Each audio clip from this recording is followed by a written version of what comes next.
Welcome back to my YouTube channel. This is Deepesh Bhandari. तो guys आज हम डिस्कस करेंगे निफ्टी का एनालिसिस, बैंक निफ्टी का एनालिसिस। आज मुझे कितना लॉस हुआ, उसके पीछे का रिस्क रिवॉर्ड और लॉजिक क्या था। तो चलिए अपनी वीडियो को शुरू करते हैं। तो गाइस आज निफ्टी की जो ओपनिंग हुई थी 17,818 के आसपास हुई थी और क्लोजिंग 17,764 के आसपास हुई है। पहले मैं आपको लेकर के चलता हूँ 5 मिनट के टाइम फ्रेम पे। सबसे पहले हम चेक करते हैं कि निफ्टी यहाँ पर इसकी ओपनिंग हुई। ओपनिंग होते सारी इसमें बड़ा सा लफाना शुरू हो गया। बाद में इसने थोड़ी सी सपोर्ट लिया और ऊपर जाना एकदम से एक बड़ी कैंडल बनी निफ्टी की। उसके बाद व्हाट अ फ्लैट डे, मतलब पूरा दिन आज एक ही रेंज में ट्रेड करता रहा ये। अब चेक कर सकते हो पूरी एक रेंज में ट्रेड होता रहा। स्टार्टिंग का जो हाई लगा और उसके कैंडल का लो लगा, उस कैंडल के नीचे ना क्लोजिंग आई, ना हाई के ऊपर क्लोजिंग आई थी और नीचे वाली कैंडल के नीचे कोई क्लोजिंग नहीं आई। तो बिल्कुल आज फ्लैट डे था।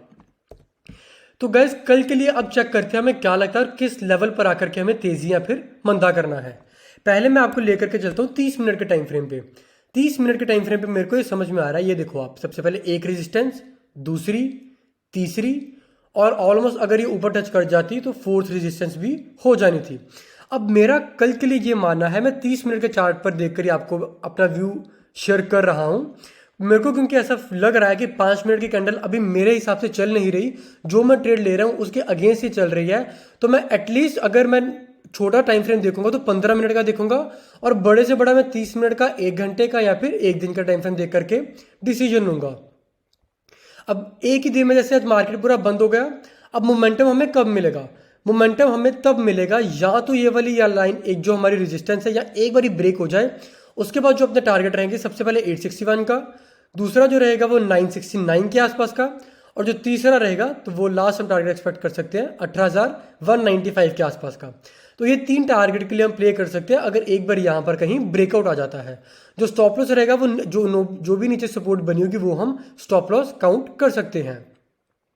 अगर कल इसके बीच में कहीं खुल करके ब्रेकडाउन कोई दे दे 30 मिनट की कैंडल, तब हम क्या करेंगे, हाई का हम ऐसा लगा लेंगे।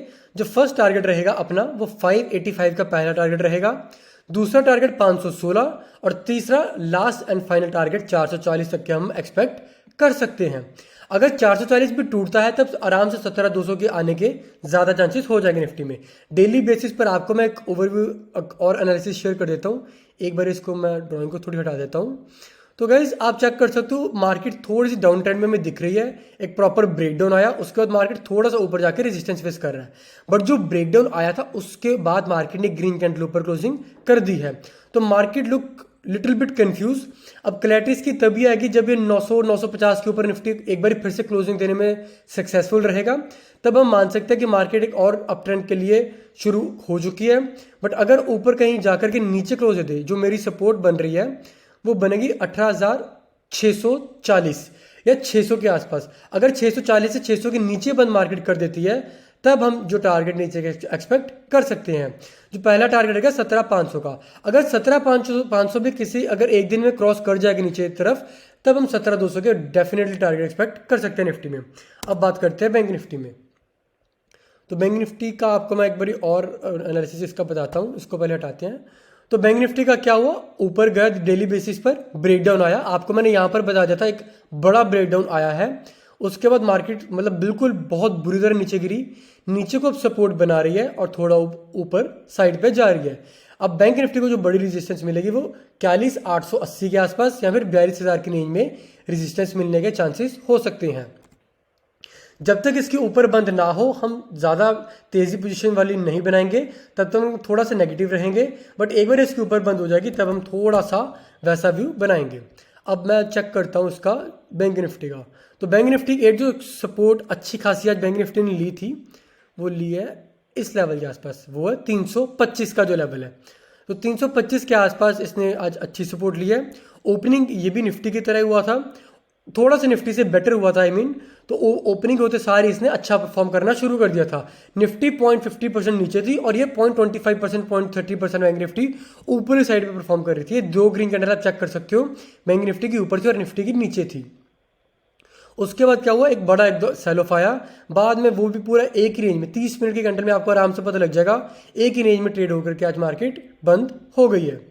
जो कल के लिए मेरे लिए क्या प्लान रहेगा ये चीज़ हम चेक करते हैं। ये ऑलमोस्ट रेजिस्टेंस मैं मार्क करूंगा इस लेवल के आसपास 41,685। अगर 30 मिनट के अंदर इसके ऊपर क्लोजिंग दी देती है तब पहला टारगेट रहेगा हमारा 42,000 का। फर्स्ट एंड फाइनल टारगेट हम एक्सपेक्ट कर सकते हैं अगर एक बार इसके ऊपर ब्रेकआउट आ जाएगा, 300 पॉइंट तक के हम टारगेट एक्सपेक्ट कर सकते हैं बैंक निफ्टी में। बट अगर ये भी ब्रेक हो जाता है तब डेफिनेटली हम 481 यहाँ से और 400 पॉइंट के हम टारगेट एक्सपेक्ट कर सकते हैं। तो यानी कि एक ब्रेकआउट यहाँ पर आया, ये रेजिस्टेंस लेगा यहाँ पर, अगर यहाँ पर एक और ब्रेकआउट आता है तब 481 यानी कि हमें 700 750 पॉइंट के आसपास अचीव हो सकते हैं।